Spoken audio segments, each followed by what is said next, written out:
আজকের পর থেকে রফিকুল ইসলাম মাদানী হুজুরকে আর কেউ পছন্দ করতে নাও পারে যদি এই কথাগুলো সত্য হয়। গত 3 দিন আগে রফিকুল ইসলাম মাদানী হুজুরের একটি কন্যা সন্তান হয়। সেই কন্যা সন্তানটিকে কোলে নিয়ে তিনি একটি ছবিও পোস্ট করেন এবং যেহেতু তার কন্যা সন্তান হয়েছে সেহেতু তার স্ত্রীর সাথে তিনি দীর্ঘদিন আর সহবাস করতে পারবে না। একদম সাফ কথা বলে দিচ্ছি, এরকম একটি পোস্ট করা হয়েছে ফেসবুকের মধ্যে, যার কারণেই নাকি তিনি আরেকটি বিয়ে করেন। কারণ ওই যে শারীরিক চাহিদা বা যৌবিক চাহিদা পূরণের জন্য এখন তার বউ তো অক্ষম, তাই সক্ষমতার জন্য তিনি গিয়েছে আরেক নারীর কাছে।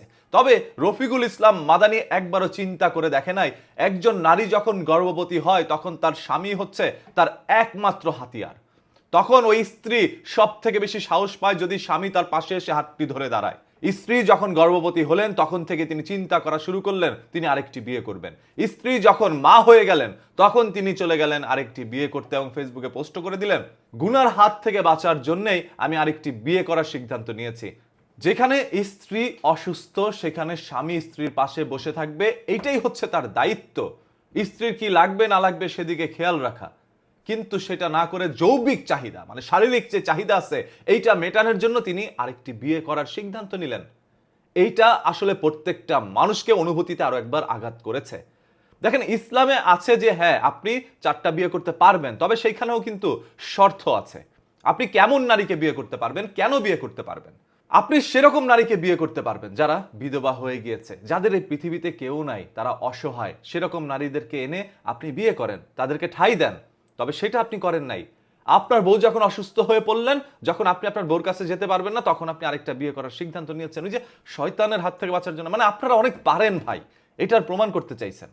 আপনি বিষয়টাকে একটু উল্টো করে দেখেন তো।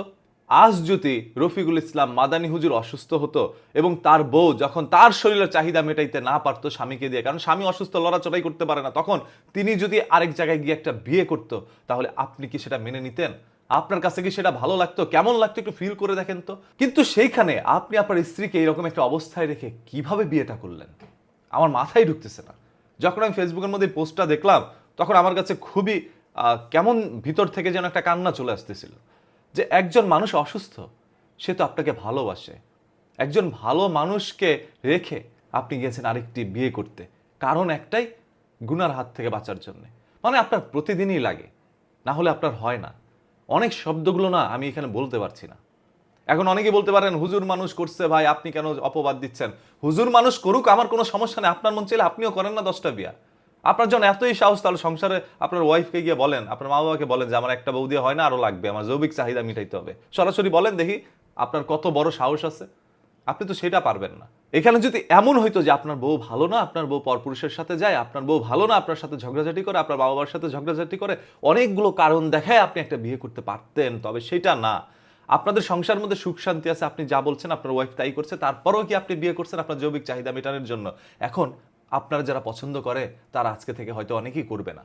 এটা সত্য যে আপনাকে অনেকেই পছন্দ করবে না ভাই। আমি যতটা করতাম একটু কমে গেল যে আপনি বউকে রেখে এরকম একটা অবস্থায় যেখানে আপনার বউ শারীরিকভাবে অসুস্থ, সে এখন মানসিকভাবে অসুস্থ হয়ে পড়ছে, যে যার জন্য আমি সবকিছু ত্যাগ করলাম, স্যাক্রিফাইস করলাম, সেই লোকটা আমি অসুস্থ হয়ে পড়ার কারণে আরেকজনের হাত ধরে চলে গেছে বা আরেকটা বউ নিয়ে তিনি সংসার করছে, এটাকে মেনে নিবে?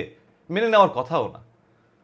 বাই দ্য ওয়ে, তারপর আপনাদের সবার কাছে আমার একটা রিকোয়েস্ট যে আপনার মতামতটা একটু কমেন্ট বক্সে জানায়েন, দেখি যে আপনারা কি বলতে পারেন।